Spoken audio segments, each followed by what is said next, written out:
नमस्कार, जय श्री राम। मैं हूं सुनीता और पिंगाक्स मिस्ट्री चैनल पर आपका स्वागत है। एक वीडियो पर कमेंट आया हुआ था जिसमें मैंने मेरा अनुभव है वो सुंदरकांड से संबंधित बताया था। तो उसमें उन्होंने पूछा है कि आप डिटेल में बताओ कि आपने जब सुंदरकांड पाठ करते थे तो क्या आप लहसुन प्याज खाते थे, पाठ पूरा करते थे, आधा करते थे। तो मैं आपको बता दूं कि किस तरीके से मैं सुंदरकांड पाठ करती थी। सबसे पहले तो ये बताऊं, आपने जो कहा कि आप लहसुन प्याज खाती थी या नहीं, तो ऐसा कड़े नियम रख के मैं कभी भी पाठ नहीं करती हूँ। और भी इस तरह से करूँ तो प्रभु खुश होंगे, क्योंकि मुझे पता है कि प्रभु किससे खुश होते हैं और वो सीक्रेट मैं आपको ज़रूर बताऊंगी। तो सबसे पहले तो मैं क्या करती थी, भी मेरे लिए ये था, उस टाइम मेरे इतने भयंकर बैक पेन था कि मैं 1 मिनट के लिए भी बैठ नहीं सकती थी। फिर भी मैं ये कोशिश करती थी कि मैं बैठ करके पाठ करूं। तो मेरे पास हनुमान चालीसा की एक हनुमान चालीसा में जो हनुमान जी की फ़ोटो होती है, तस्वीर होती है, वो ही थी। वैसे कोई फ़ोटो मेरे पास नहीं थी। तो मैंने वही हनुमान चालीसा है वो ही खड़ी की हुई थी पूजा घर में, और उसके आगे मैं घी का दीपक जला लेती थी और जल का पात्र एक भर के रख लेती थी। और जैसे पाठ जो करती थी वो एक साथ अखंड पाठ करती थी और अखंड ज्योत ही जलती रहती थी। और कभी कभी ऐसा भी हुआ है कि मेरे इतना भयंकर पेन होता था तो मैंने बैठकर भी पाठ नहीं किया, बल्कि दीपक जलाई और वहाँ पर ज्योति जला दी और जल के पात्र को रख दिया और मैंने लेट कर पाठ किए हैं। और मतलब मैं बेड पर आकर के सो गई और सो कर के मैं सुंदरकांड किताब है वो लेकर के और मैं लेट करके पढ़ रही हूँ, ऐसा भी मैंने किया है। और जब आप सच्चे हृदय से पढ़ते हैं ना, एक तो होता है कि आपने बस ठीक है, आपकी मनोकामना है और मनोकामना के लिए आप पढ़ रहे हैं, बस आपको ये सोच रखा है कि 1 घंटे में ये मेरे को पूरा करना है, जल्दी जल्दी मैं पूरा कर दूं, बस ये नहीं है। आप जब भी पढ़ें सच्चे हृदय से, सच्चे भाव से पढ़ें। अब जो इम्पोर्टेंट बात है ना वो है भाव। प्रभु आपका देखते हैं, हनुमान जी जो देखते हैं वो देखते हैं भाव, कि आप भाव कैसा है आपका, आप जब सुना रहे हैं आपका हृदय कैसा है, दिल कैसा है।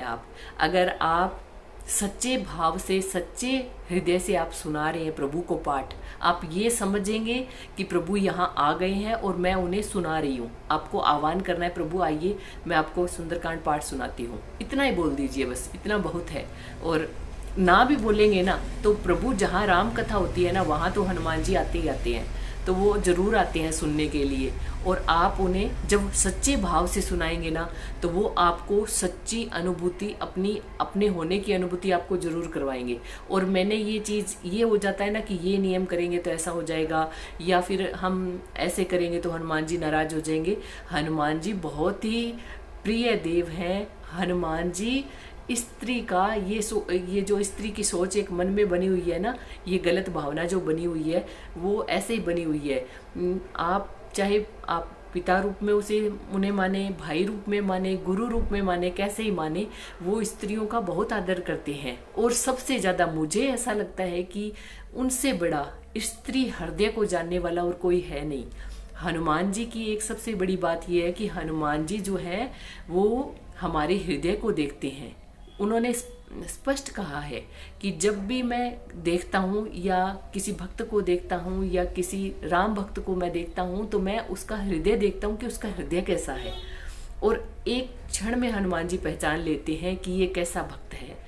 तो हमारा हृदय सच्चा होना चाहिए, उसमें सच्चाई होनी चाहिए, और सच्चे भाव के साथ अगर हम हनुमान जी को सुंदरकांड सुनाएंगे तो प्रभु बहुत प्रसन्न होते हैं, खुश हो जाते हैं और अपनी उपस्थिति का एहसास भी कराते हैं।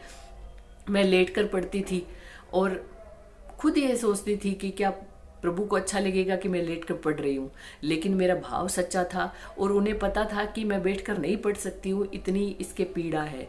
और उसी अनुभव क्या हुआ था मुझे कि जब मैं लेट कर पढ़ रही हूँ तो भी मेरे प्रभु मुझे एहसास कराते थे कि मैं तेरे पास हूँ। और मेरे जब कोई ऐसा भाव उस कुछ संवाद ऐसा होता था कि मेरी आंखों से आंसू निकल रहे हैं तो मेरे रोंगटे खड़े हो जाते थे।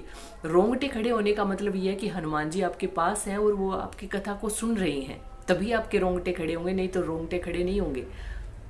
वो अपनी उपस्थिति का एहसास है वो जरूर कराते हैं। ऐसे सुंदरकांड से संबंधित मेरे बहुत सारे अनुभव हैं, लेकिन एक अनुभव मैंने आपको बताया वो भी काफ़ी है। लेकिन सही बात, जो इम्पोर्टेंट बात जो है ना इसमें, वो है भाव, कि आप सच्चे भाव से पढ़ो। और सच्चे भाव से तभी पढ़ोगे जब आपको सुंदरकांड का अर्थ आता है। तो सुंदरकांड जब भी पढ़ो, अर्थ के साथ अर्थ का ज्ञान होना चाहिए, क्योंकि अर्थ का ज्ञान होगा तभी आप सच्चे भाव से उसको पढ़ पाओगे, उस सच्चे भाव से उसको सुना पाओगे। आप ये मत सोचो कि मुझे इतना टाइम लगेगा, नहीं। आप जब भी मतलब उस टाइम पढ़ो जब आप खुश होकर के, प्रसन्न होकर के पढ़ रहे हो और सच्चे दिल से सुना रहे हो प्रभु को। तो ऐसी कोई मनोकामना नहीं है, ऐसा कोई काम नहीं है जो हनुमान जी नहीं कर सकते।